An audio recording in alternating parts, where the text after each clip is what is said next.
Now, during his talk in the ASEAN summit, Marcos Jr. called on U.S. President Joe Biden to use his influence to ease rising fuel costs.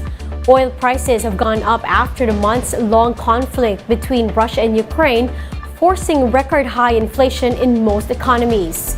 President Marcos also urged the U.S. to support the ASEAN Plan of Action on Energy Cooperation. We appeal as well to the United States to use its global influence to help ease the current global plight of rising fuel prices that we all have to deal with. We also encourage the U.S.'s long-term support for the implementation of the ASEAN Plan of Action on Energy Cooperation. The Mabasa family is refusing to believe the claims made by suspended Bucor chief Gerald Bantag, who recently broke his silence after weeks of alleged involvement in the Percy Lapid ambush. Jenny Dongon has the report. Several days after the murder charges related to Percy Lapid's murder were filed, primary suspect General Gerald Bantag talks exclusively to News 5. The suspended Bureau of Corrections chief called Justice Secretary Boying Rimulya a liar. Sinungaling si Boying.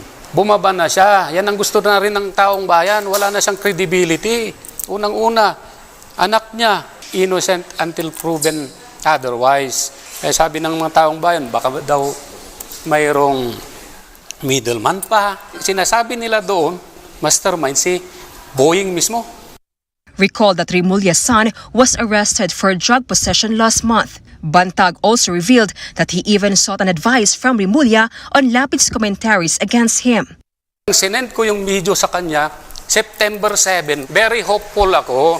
Wala siyang sinasabi. Wala siyang reaksyon. The embattled general added that the inmates involved allegedly serve as subordinates to Rimulya. Mga PDL na galit sa akin. Sa tingin mo, kukunin ko yung mga yan para pumatay? Sabi ko nga 1 million times akong noon. Bantag assures authorities that he will face the murder complaints lodged against him through the legal process. Lapid's camp, meanwhile, refuses to buy Bantag's claims. It was said in high octane emotion from him, and no person who is highly emotional in speaking is saying the truth. All those statements, instead of helping him, we are using that now as evidence against him to prove that he is guilty. For the Justice Department, Bantag's statements are coming from a misguided sense of betrayal. DOJ spokesperson Miko Clavano said that Rimulya and Bantag shared a strong and healthy relationship before the murder of Lapid. The DOJ said that a subpoena will be sent to all respondents for them to file their counter affidavits. For News 5, Jenny Dongon, we are One News. We'll be back with more stories after the break. Keep it here on One News.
You're still watching One News Now. I'm Riza Diaz.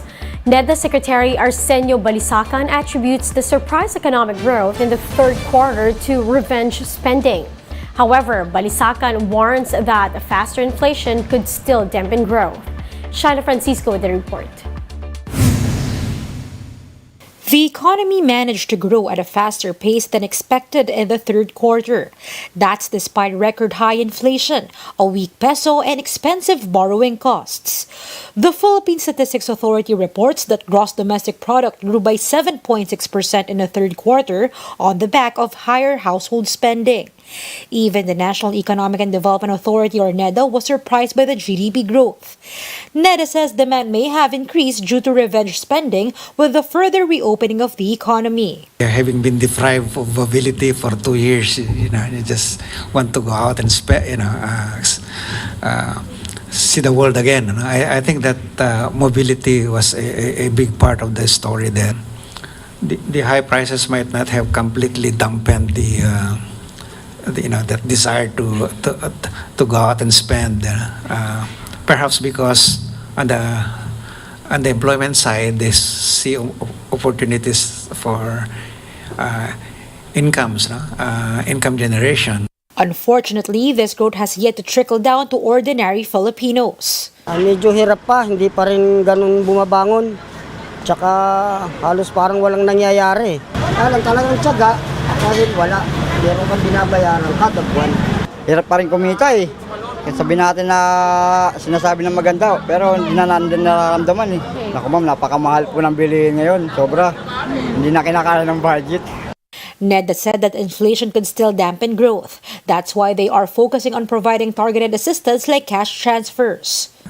If we can focus on improving that, I think we can do well. Then that's why we are ramping up the digitalization, the national ID, because that will help us ensure that we reduce and we can improve our ability to deliver the ayuda to the most deserving, most vulnerable.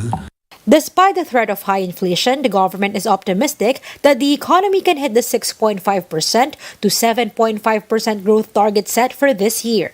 Shaila Francisco, we are One News.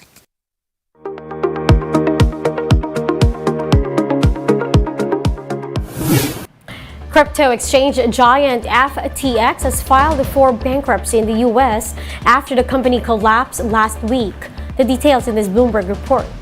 The crypto industry is having an existential moment. It started over the weekend when Binance CEO CZ, as he's known, took to Twitter to throw shade on the finances of rival exchange FTX. That led to massive withdrawals at FTX and a liquidity crunch that the exchange just couldn't deal with. Binance was actually going to buy FTX to solve that problem, and at the time, FTX CEO Sam Bankman-Fried tweeted that all assets will be covered one-to-one. That is one of the main reasons that we've asked Binance to come in. But then Binance took a look at FTX's books and backed out, leaving FTX really in the same financial hole. There's also the issue of why FTX had a liquidity issue in the first place. What happened to the customer funds? Did FTX mishandle them somehow? Bloomberg News reporting shows that U.S. regulators are looking into exactly that question. In any case, with Binance out, that means there's no one to rescue FTX here. That has profound implications for the entire crypto industry. But if we stay focused on FTX, there's two potential outcomes at this point. Either someone steps up with $4 billion to plug FTX's financial hole, or FTX is forced to file for bankruptcy. Popular opinion right now says that the latter is more likely, but it's a moving target. And those are the top stories of the hour. Join us later at 10:15 in the morning as we continue to monitor the day's biggest stories. You can also catch One News on Signal Play app. Register for a free account now at www.signalplay.com and stream One News live anytime, anywhere. I'm Riza Diaz. We are One News.